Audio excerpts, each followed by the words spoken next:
Good afternoon, everybody. This is Robin Ayub from the Localization Fireside chat. And welcome to another recording. Welcome to another episode here on the channel. And I would like to report that I'm back from vacation. I'm recording this time from home, my home office. And the last episode, which it hasn't been published yet, I've recorded from a sidewalk cafe in Greece. So that will be published soon. And today I'm honored and I have the distinct pleasure to have with me my colleague. We've worked together on at the Canadian Language Industry Association in various capacities, Silvia Salabarde. Silvia, thank you for joining me. I really appreciate it. Today, we're going to be talking about a topic that it's been in the news for a while, since September 19th, at least. And it's sort of tragic, like when I read the facts about the case in British Columbia. And you posted something on LinkedIn to the matter. I'll let Silvia introduce herself in a second, and we'll talk about the case in a few minutes.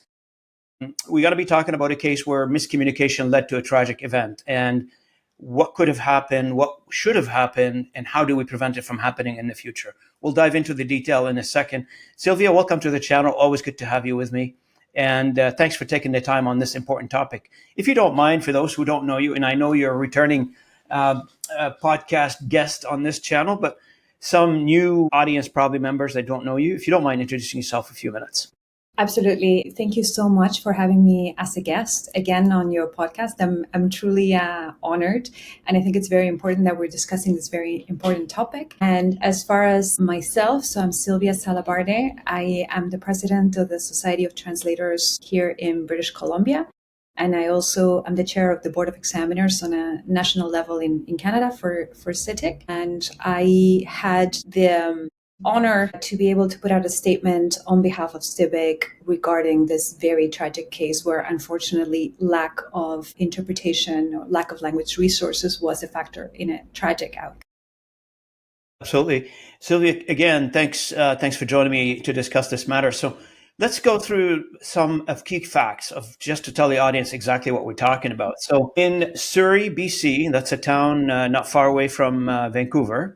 Absolutely. The Surrey RCMP, that's the Royal Canadian Mounted Police for the international audience of this channel, and responded to a disturbance call at home in Surrey, BC. The event occurred early in the morning hours on September 19th. This is publicly available information, by the way. I scanned the web for some of those highlights. And according to the Independent Investigation Office report, the woman involved in the case, her name is Vanessa, had locked herself in a room with a toddler and was reported holding a weapon, an object near the child. After about over 30 minutes, the police issued commands, things like drop the knife, drop the weapon, drop the scissor. Fatal shots were fired around 5:30 a.m., and the RCMP claimed that the daughter was not physically injured. The toddler apparently was not physically injured, but the individual has passed, was shot. Yeah. Support workers report that Vanessa has been living in a shelter with her child for 2 months amid those allegations of abuse. So she must have had some sort of an abusive relationship, and she ended up in a shelter. Advocates from family and community group have raised questions about how the situation escalated, are demanding transparency and accountability. How did we get here? I guess the community groups are escalating this matter, and they're trying to find how did we get here, and try to find some investigation around transparency around the matter. How did we get here? And there are still a few things that are not clear in the case, according to what's available on the news, specifically reporting from Global News, whether Vanessa had indeed a weapon and what kind. That's still under investigation if she ever had a weapon. The details of the abuse allegation that led to the 911 call and the communication dynamics between the police and the deceased and the victim remains unclear publicly. So those are not out there yet. The rationale behind the use of non-professional translation, like Google Translate, rather than an interpreter or a Spanish-speaking officer, is part of what the Society of Translators and Interpreters of British Columbia are addressing in the letter that was posted earlier and forwarded to the authorities.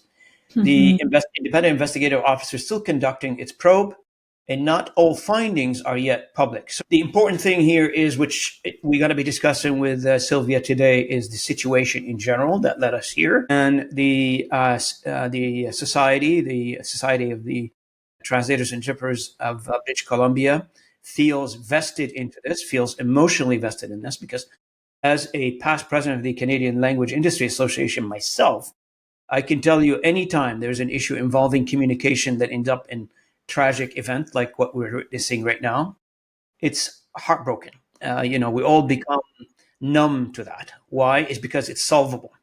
We can solve this, and it doesn't need to get to that. So I don't know the circumstances. I don't know the evidence. I don't know what happened in the background. But if it's strictly communication, this is something that we can solve. And a lot of times we talk about it on the channel here. Many times I've mentioned hundreds of times, relying on technology is one thing. But when you get into a situation that is life or death, involving other human being, and you're trying to use technology just to, I don't know what it is, what would be the reason for that. Specifically in those cases, I think we're pushing it too far. I think now we need a sanity check on how are we using the technology, when are we using the technology, and if it's going to lead to a positive outcome, fine. But if it's not going to lead to a positive outcome, the question becomes why. Silvia, the floor is yours. I read the letter. I've given a little bit of a context. Hopefully I captured in a short time that I did some reading on this. Hopefully I've captured what you want to capture from the situation. What is STIBC situation or position on the matter?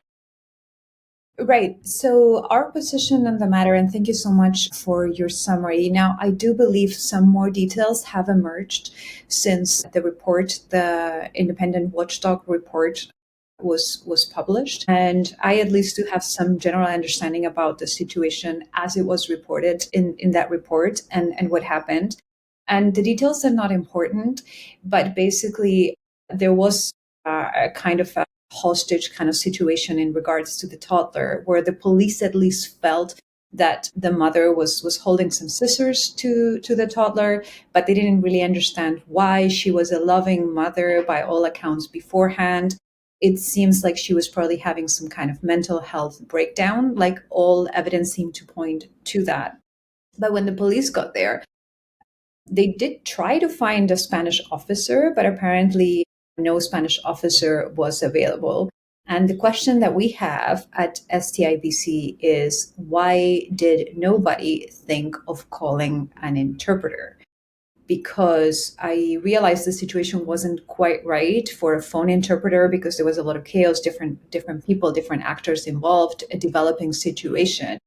But having been an interpreter myself for many years, I honestly feel like there is a chance that the outcome could have been different. And it breaks my heart to think about that, because I've gone into so many situations and suddenly, let's say this person's having a mental health breakdown, they're living through their own little sort of like nightmare, and the police is not establishing any kind of conversation with this person that can be like, what can we do for you? What do you need? What are you thinking about? This conversation is not established. It's like drop the weapon, drop the scissors through Google Translate, through a machine, to a person who's having a mental health breakdown. This probably adds to the sort of like the surreal quality of it all. And my point earlier was, when you go into a situation as a human interpreter, and often people are having a hard time for whatever reason, it's court, it's medical, it's whatever, you can immediately see the energy in the room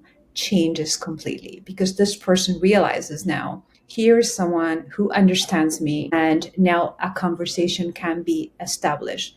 Now, I'm not going to say for sure the outcome would have been different. Maybe it was a tragic situation that would have developed in the same way.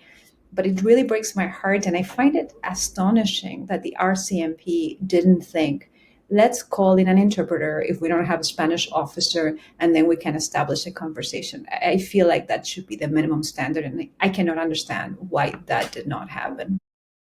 So is it your feeling, conviction, whatever you want to call it, that a life could have been saved? Yes. I mean, I don't want to say categorically, because I'm not God and I don't know what would have happened, but I think there is at least quite a reasonable chance. I think a reasonable person would say, okay, there is a chance here. And for me, it has a special connection because I'm a Spanish interpreter myself. And I know some other Spanish interpreters. It hits home for you, right?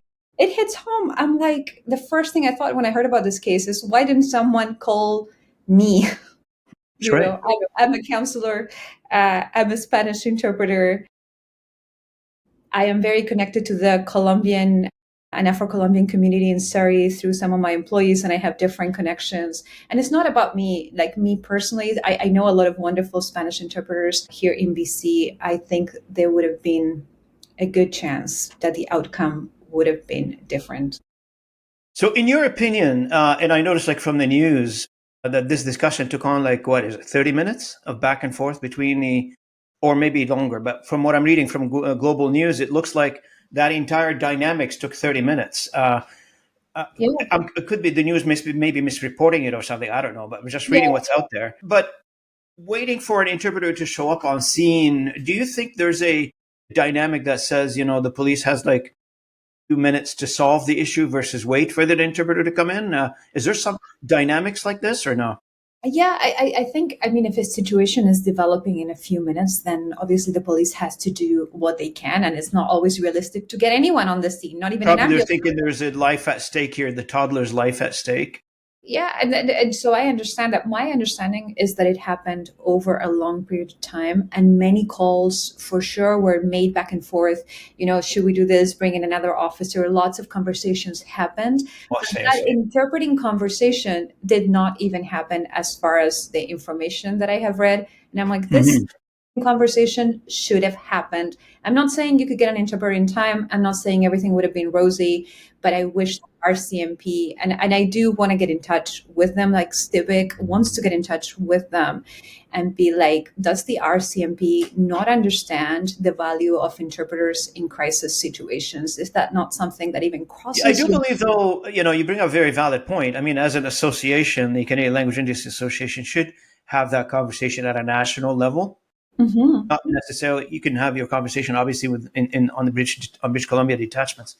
But in national sense, this should be a national conversation with the, what we call in Canada, the RCMP, which to the US, that would be the federal agencies, whatever they are. For us, it's the federal policing, if you will. And they should have those conversations, if nothing else, from an awareness and education perspective. Because this situation, I'm assuming, and you're probably more aware of this than I am, you're the interpreter that goes into the field that sees these situations. It's not unique. With all unfortunate in place here, unfortunately, this is not unique situation. It happens more than we think about it sometimes. This one hit the news. I'm not sure if all of them hit the news. Yeah, absolutely. And as far as this one hit the news, because it was a very dramatic story that ended in a death of a young woman, a young mother. But this kind of issues of just not having an awareness of the importance of interpreters in crisis situations, whether or not someone dies at the end, that's like the extreme, like the absolute extreme. But like in between, when there is some kind of major investigation or there's a sexual assault or something happening in the middle of the night and it involves someone who does not speak the language, we would like our institutions in Canada to be aware that it is very important that that person has an interpreter and that it goes beyond the kind of hard communication that maybe Google Translate can give you in an emergency. It's more than that. It's about that person feeling like they can communicate. It can be key in emergency situations, and I wish there was more awareness of how important that is. So I was going to ask you, like, before we dive into the other topics, is this the STIBC, I want to say, message that you want to send out? Is that entire availability of interpreters for those type of situation and don't rely on technology? Is this or am I paraphrasing too much of your letter here? So I'll leave it up to you. Yeah, I think that is absolutely the message we would like to send. Remember that there are in-person interpreters that you can bring to crisis situations. And please remember that it is very important that they're there. It's not an afterthought. It's not a nice to have if we have all the time in the world. It can really make a difference, as in this case, perhaps between life and death. Absolutely. Now, one of the things that technology hasn't been able to solve yet, which I have it on my list here for discussion, is the cultural nuance. Because a lot of times we could put a couple of words, and I just got back from Greece, and I use translation technology on my phone when I need to. I speak Greek, but I'm not a professional at it. So, and it's fine. It solves a problem if you're in a taxi, if you're ordering a beer, that's fine. It solves an issue. But if you're in a life and death situation, you're in an immigration situation, you are in a tense situation, legal, whatever it is, and there is a cultural barrier in there. Beside the words to be translated, there is a cultural barrier and an emotional barrier. And I don't know if, straight translation from a technology can capture what the other person is saying or feeling, or what's going on the other side. This is really, really hits home, because a lot of times, I speak Arabic and I speak a few other languages. So I get involved in these things, and I, either show up at a hospital or something. Somebody asked me to translate for somebody, and I do it. And you can feel like when you're in between, how do you explain pain? How do you explain not just the pain, the emotional aspect attached to a pain? Like, it's crazy to put that into words, because there's no way I can express it even in Arabic, in my mother tongue. It's just, and now that we're relying on Google Translate or some sort of a technology to express the emotion, the cultural attachment to a statement that we're saying, either in a life and death situation or otherwise. It doesn't need to be a life and death situation, but it's very important. What do you think of that? Yeah, I think you've hit the nail right on the head with this. And it goes back to what I was saying earlier, that when you go into a court situation, maybe someone's been accused or there's some kind of emotionally highly charged situation, you can feel that everything is different when there is a human interpreter. Suddenly, the person who's having the issue, you can feel them relax. You can feel them like, okay, now I can take up the space, and this person is going to convey that for me. And if you think about human interpreters and what they do versus what Google Translate can do, even at its best, let's just forget about, that it can also make mistakes about life or death decisions. Let's just put that to the side and say that it works 100% perfect for what it is, which it really doesn't. But let's say that there is like the human element where me as an interpreter, I'm a conveyor of emotion, of cultural nuance. And that is extremely important. When someone is in court, when someone is having a mental health breakdown, it's not just the information. They say, information itself might be 10, 15% of what we're communicating. Is we're using ourselves as human emotional vessels to transmit something onto somebody else. And a lot of interpreters, they teach this interpreting courses. You're using your body, you're not just a machine, you're not imitating Google Translate, you're using your body, your posture, the tone, everything to convey as much of the message as you can. And then if someone's having, a psychotic breakdown or like some kind of issue like this, these things are very important. The information is the least of your worries. It's about like conveying that desperation, that sense of, what could work, what could be a good intervention. I wish the police had established a conversation with this lady and be like, okay, why are you holding the scissors? What would you like? What is your problem? What are you worried about? Is the minimum we should be asking for That's sure. right. That's right. Now, in your opinion, and this is pretty much I think it's a sensitive question, but I'll ask it anyway. Do you think language access is a human rights issue? Do you think, and how does that play, in your opinion, in a bilingual country like Canada, which has two official languages, English and French, and the victim in this case, or the deceased in this case, spoke Spanish, and Canada has, according to what I know, close to about 125 languages represented in Canada from various demographics from around the world. So how does that play out? I think language access as a human right is a topic that we should be talking about. And when I see situations like this, I'm like, we don't talk about it enough. It should be a human rights issue. I mean, the reason I bring it up, because I feel strongly about it. Like, yeah, you need, as a human rights, you need like equality, you need food and shelter, you need other things. But language to be understood in those types of situations. Nobody's saying, don't go to English or French school, or don't learn the official language of the country. But when you get into a situation that we just described right now today, during our conversation, which is very tragic, and I totally feel for the police officer who's trying to save a baby. I get it. I understand where their position, but at the same time, we left wondering, as professionals in the industry, could we have saved this situation by having and conducting a very, I want to say, natural conversation in the language of the all involved, in this case, Spanish. Yeah, absolutely. And the reason that it's a human rights issue is because if a person, we're welcoming them here into Canada. We're saying you can live here, you have rights, you can enjoy our services, our police services, our court services, all of this is for you.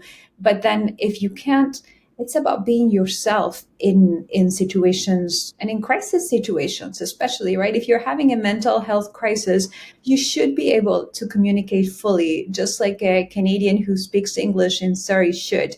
The fact that there is an additional barrier and that barrier can make the difference between life or death, because I truly believe if they had established a conversation with this woman, something could have been achieved. So this person, supposedly they enjoy the same rights as everyone else, but because there is this language access issue, in practice, they don't. They don't. Mm-hmm. They have a much bigger chance of somehow having a bad outcome in a police situation, in a court situation, and that's not fair. And they should be, as much as humanly possible, they should be able to express themselves and to understand what is going on, as best as good as anyone else. So in your opinion, like, what is the feedback you're receiving locally in the community of interpreters, or locally in the community where you are in Vancouver, about the impact of this tragedy on the society from a value? How do they value linguistic inclusion? Do they see linguistic inclusion better now? I mean, in this case, are they pushing for linguistic inclusion, or they're saying, hey, learn English or French, or we're not going to be able to communicate with you? I'm sorry. I think when in the world that I live in with a lot of translators and interpreters, it would seem like linguistic inclusion is already here. Like everyone believes in it. Everyone thinks it should be implemented. That's what you would think. That is why it's so shocking when My next conversation is going to be about policy. Right? Yeah, when you see that out there, it's not the case. People aren't even thinking about language inclusion. They're thinking weapons. They're thinking, what should we do? Should we shoot? Should we not? No one's thinking we can't communicate with this person. It is shocking. And in terms of the response to our press release at STIBC and everything else, the response from the community of translators and interpreters has been amazing. Like the post has pretty much gone viral. Like everyone's resharing. Everyone feels, how could they not think of bringing in an interpreter in person to a situation like this? But having said that, the response from the media and everything else where we've tried to connect with them has been a little bit disappointing. I feel like this is already becoming It's not another a topic they want to cover, right? No, another thing that's going to blow over that people don't This think media is will cover it. Yeah, and I'm so happy, Robin, that you have taken this on, because I do think we should not ignore It's this. important. Yeah. Sylvia, it's very important. I mean, we talk about language we talk about it in a business context all the time. But language is to serve a human. And here we have a human condition that end up in a fatality, and we're not going to be talking about it? Absolutely going to be talking about it. Yeah. I mean, if it's not for that, what is it for then? What is the purpose of language industry if it's not? I mean, it should be the most basic things is save a life, either in a medical interpretation field or in a legal field or in a situation like we just described this morning.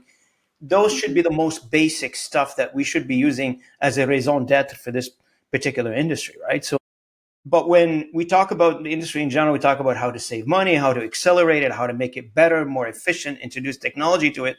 Which I'm going to ask a question. I'm not imagining in a situation where the police, for instance, reach out to his iPhone or cell phone of some sort, look up Google Translate, and then communicate with that individual based on how do they transfer. I mean, I'm assuming there's like a 10, 20 meters between them and the victim and the deceased. How are they communicating?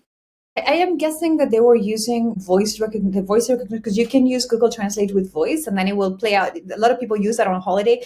It is a very good use of it. Like you said, when you're on holiday and you want to order a beer, and if you get something else, that's fine too. Yes. But it's not good for it is absurd. I mean, it is better than nothing. Yes. Like if you have 1 minute, it's better than nothing. But it's absurd to deal with a person who's having a serious mental health crisis and who's holding a weapon to a baby. Then it just becomes absolutely You know, I shake my head because humanity is not a mathematical formula. Uh, And to compute human emotion and put them and encapsulate them into a software, to me, and I know we're advancing and I know technology is moving forward, and I talk about AI all the time and up to speed on it. I don't want anybody educating me on it. I think I can use a little bit of education here and then, but I think I'm up to speed on it. But the key point that I'm trying to flag here is the human emotion in general. It doesn't matter what it is. It's very hard to encapsulate it. Otherwise, it's been done a long time ago, and put it into a software and can it into a software. It's very hard to do that. And I'm not sure if we'll ever get there. We can do the mathematical things. We can use grammatical, we can use formulas, we can use a bunch of other things to calculate responses in different languages. But to absolutely convey the cultural and the human aspect of things, of languages, it's very, very hard because we need to know the exact history of every individual to do that. yeah. That's Well, very bad. That's very hard. absolutely. And for those of you who know me, you know that I'm a major proponent of AI in translation and interpreting. Absolutely. As far as it goes and where it serves people, I really Mm-hmm. liked what you 100%. said, when it makes sense. I think we have to keep, and I loved your comments because I think this common sense of when to use something and when not, and what makes sense. And absolutely, human emotion is a very complex thing. And to me, interpreters are actors. They're acting. I feel myself when I'm interpreting for someone that I'm taking on their emotions. I'm kind of processing them inside me, and I'm putting them back out there. And I think a lot of interpreters feel that way. Some people say they feel possessed when they're interpreting because they're sort of like, suddenly you feel angry because the person's angry that you're interpreting for, and you're doing that. And machines are nowhere near that level. And I don't know if they will ever be, but they're definitely not now. When you pass Google Translate and in a neutral voice, they convey the information, it can be very inadequate for many situations. And yes, let's use AI, but when it makes sense and not in situations where sort of that human heart, that human emotion is so crucial, a situation like this one. I have so many questions on using AI by a police. I have so many questions about that. It's not even funny. That would be like a different, 2-hour podcast on this one because the security parameters around using that, it's very incredible. Like, I mean, are you allowed to jump on any technology? I thought, police and federal agents and whoever they are in security, they have a very restrictive methods of operation that you're not allowed to go outside the firewall, basically, the technology firewall. I'm not sure how they were able to use these types of technologies if they're not inside the network of whoever they work for. There's a huge security issues on this one. There's many other factors that get into this. But we talk about it on this channel quite often, and you've probably heard me saying this before, is if you take any process, not just language process, any process, marketing, legal, etc., people are rushing right now to introduce technologies to these types of processes, crazy rushing speed. Why? Is because they want to make sure that the cost is reduced, what we call efficiency, meaning I'm going to reduce the cost to bare minimum. And where we talk about introduce the AI in the right steps, sometimes in the being zealous to deploy fast, achieve the results fast, we are taking on steps that we're not supposed to put them on AI, but they're taking them and put them on AI. And I talk about AI now, and it's a general term, but could be any technology, to be honest with you. This is where we talk about careful deployment of AI. Careful deployment of AI. Where are you deploying it? Who are you deploying it with? What technology are you using? And continue evaluating, which brings me to my next topic here. In the letter, do you feel like there is a lack in the system? Like I'm talking about policy here. Immediate interpreters access to these, federal agents or federal police, whoever they are. Do you think there's a policy that dictates if you come into these types of situation, you should call a person, or if that doesn't exist, or exists but we ignored it because of the situation the way it is? Well, that's a very good question. And I don't know the full answer, but that's something where like STIBC really wants to get involved and get to the bottom of this. Is it just a lack of awareness of the need for interpreters? Because having read the report, it doesn't look like it was a priority for anybody or anything that people thought about. But then I was going to the next thing, like, if they had thought we should get an interpreter, would they have known how to get an interpreter in person right away? Is there a policy that the RCMP uses? And the truth is, I don't know the answer to that, but I do know that there should be a policy that it should cross their minds. Number one, absolute basic. Number two, they should know where to go to get an in-person interpreter. I'm not saying that somebody gets a fine in the middle of the night and they speak Spanish and they should call an interpreter, come here in person, we have an emergency. But they knew this situation was like life or death. And there could be a lot of others where a lot is at stake. So they should know where to call an interpreter. And in fact, that very day when we were preparing the statement, the board of STIBC, we started writing to each other on the WhatsApp group that we have. And we were like, if this thing does not exist, if there isn't a list of interpreters that can be called 24 hours a day here in BC, we should start one as the society. And that's a commitment that we have made. We want to talk to the RCMP. We want to talk to the institutions. We want to understand from their perspective, who would they call? What would they do? And if the systems are not in place, we want to make sure that they are in place and that they understand where to go. Absolutely. Do you keep in touch with the public sector? Do you keep in touch with government in British Columbia? Yeah. We try to keep in touch with different members of the public sector. The challenge with the RCMP, which we are hoping to start a conversation with, is it's a national level institution. So sometimes they're a little bit harder. We are in conversation definitely with local institutions in BC, but it's a little bit harder when an institution is federal. But we are going to do it. We're going to start this conversation. As far as the media story goes, it might have blown over and be like last week's news, but we remember this and we want to make sure it doesn't happen again. Well, you know what? I want to suggest this, but I'm not sure if you'll take me up on this.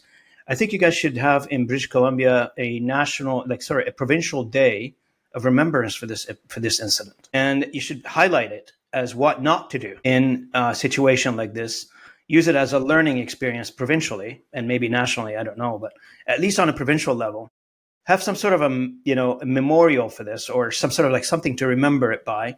Because you mentioned earlier, like we talk about it, like news nowadays have like, what is it? Like they say 7-day cycle, not even 24-hour cycle. So, but there's a lot of learning in there, and in this particular situation, and if that individual could have been saved or not saved, I don't know the circumstances. That's beyond me, and I will leave that to the experts. But in any case, I do believe that having and you believe as well, based on what we're talking about today, having a person, an interpreter, flesh and blood, they're representing the same community. They are from the same community. They speak the same language, and they come from the same background. Facilitating the conversation, the situation could have been a lot better. That's our belief. That's why we're in this business. Yeah. Nobody's going to change that. If having, like a lot of times we celebrate the day we were instituted or the day we were established as an association, 25-year anniversary. I think we should start celebrating our impact on humanity. And that's one opportunity. Either we do it on a Canadian Language Industry Association scale, or we do it on a provincial scale. I think somebody needs to remember the impact of our industry on a human, and here's what we're going to do with this, and here's what we're going to learn from. That sounds like an amazing idea. I would totally take you up on that. And I think once this podcast goes out, I think a lot of people here in BC, I know the board of directors at STIBC, I know our community, I know how strongly we feel about this, and we're going to make it happen. And one day it's going to make a difference for somebody else. It did not happen for Vanessa, but we really do believe that having those systems in place, having those conversations, and reminding people of the value of human flesh and blood interpreters in crisis situations is something that is going to have a very meaningful impact in the future. Now, what is your feeling on the collaboration between industry and government in general? I know we talked about a little bit about it, but in general, do you see budget constraints? Do you see I don't know if they even have a budget for these things. Do they have a budget for interpreters? Is there an element somewhere that says, yeah, you can buy interpreting services, or maybe not? I have no idea. Do you know any of that stuff? I know for sure, like for certain situations, like let's say court and some medical situations, yes, they do have a budget and they do have interpreters. But my personal feeling is that it's a little bit scattered. And I'm glad we have institutions like the Society of Translators and Interpreters of BC who can try to establish conversations. And I think the government institutions kind of left to their own devices, it is often easy for them to not prioritize interpreting and translation services just because they're not in that world. It's just something that it's easy to forget for whatever reason. So I think the connections could definitely be stronger. Yeah. And you know what? We talked a little bit about technology earlier, and we talked about it from an AI perspective, but there are different types of technology that gives, federal agencies or, people who are in contact with the community access to interpretation services live with the interpreter online, with, visually online, without actually having to have somebody book, travel, arrive, logistically handle all the situation.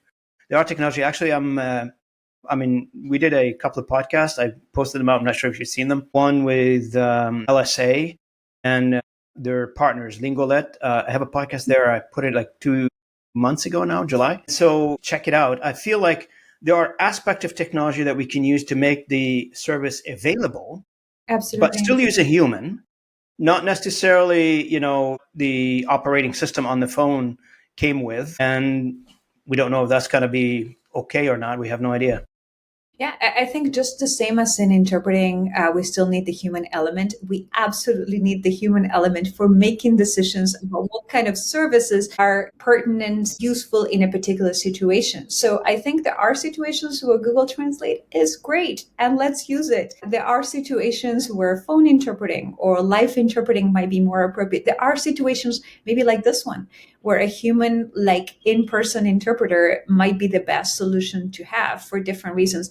It's just a matter of, I know it's like common sense, but it's just a matter of having humans there making good decisions, using our judgment. We have all of these great tools available, and I think we should absolutely make the most of them. But at the end of the day, there's going to be someone also there with a good head on their shoulders who's like, what does this situation, this specific situation require? Yeah, 100%. And there's somebody that needs to evaluate where to apply these types of technology and where not to apply them, right? So obviously, we're all human. We all make mistakes. We all make errors. Nobody's foolproof from immune from making mistakes. I get it. Having went through the case, went through the discussions of what should happen and did not happen when we think it should happen in the future. What do you think the listeners should take away from this tragedy? What do you think the takeaway for the listeners from the tragedy is? I think the most important lesson is language access is very important. It should be a human right, as we mentioned. It goes far beyond conveying the hard facts, the information, that it has an emotional, a personal, and a human dimension that cannot be forgotten. And it's just, it can make a big difference. It's not a nice kind of like politically correct thing to talk about inclusion that no one really cares about, but it's nice to talk about. No, there can be cases where it can make a difference between life and death. And I hope everyone who's listening remembers that. And if they are in the industry, which I'm sure a lot of your listeners are, please make sure you also communicate that to other people, the value of human interpreters and how they have not been completely replaced by AI, not at all. I know. I did a podcast on the notion that Silicon Valley says, we solved the language problem. Now what? That was the topic of the conversation. We had a good chuckles about that one. For other entities like individuals and organizations, in your opinion, how can they support interpreters access in their own environment? Like how do you figure like other individuals and organizations can support the interpreters to access their environment, to support them, to help them? So first thing is awareness. Like I hope having conversations like this will also somehow get to the ears of the right people, the institutions who can make decisions and who can bear this in mind. And then please reach out to the industry, reach out to the provincial societies. We are more than willing to help you understand where you need interpreters, to put the systems in place to make sure that they can be accessed in a way that makes sense, in a timely way, and that we have resilient systems that include the interpreting aspect for sure. I'm very happy to hear that the outcome from this, at least we have some sort of a silver lining that the toddler is safe. I'm very sorry to hear that the mother of the toddler is gone and no longer with us. Any final words for Vanessa Renteria Valencia's family or the interpreter community from your side? Yes, just my deepest condolences to this family. As I was telling you earlier, I am very connected to the Colombian community in Surrey, and I speak I'd be Spanish. surprised if you didn't know the family. I do actually know some people in the family. This is actually cutting very close to home for me. My condolences as well to the family and to you and to the community. Situation like this, hopefully it doesn't get repeated. Hopefully a lot of learning comes out of this. Hopefully we can correct a few items that should put us at a footing that is better in a future situation, similar future situation. And the Vanessa was a refugee or a refugee claimant here in Canada. So she was seeking protection. And I feel like Canada is a wonderful country. But in this particular case, I feel like there was a little bit of failure on the part of the systems to really protect her like we should have done. So let's hope, as you said, that we can do better in the future. Absolutely. Any final words or final thoughts? Sorry to bring you in on such a sad topic, but any final words? No, just like you said, I think we have to make our own silver lining out of this. And there are people in the future, things that haven't happened yet. And hopefully that will happen in a different way because we're having this conversation. So thank you very, very much for giving me this space. Absolutely. Silvia, thank you so much for joining me. I really appreciate it. And to our audience, thank you so much for listening in to this particular episode. I hope you like and share this content. I hope you appreciate what we do on this channel. And a lot of times I underestimate the reach of this channel, but every day I'm reminded by your comments, your emails that I receive, the engagements I receive, how far reaching this channel has become over the past 2 years. We became the voice of the voiceless, I would call it, where we are elevating to the front of the media, the front of the news, the front of the social exchange, ideas and topics that otherwise would not been shared out there. So I really appreciate the audience. I appreciate our special guest today, Silvia. And thank you so much, Silvia, for joining me. I will see you guys at the next episode. Thanks, Silvia, again. Thank you. Bye. Bye-bye.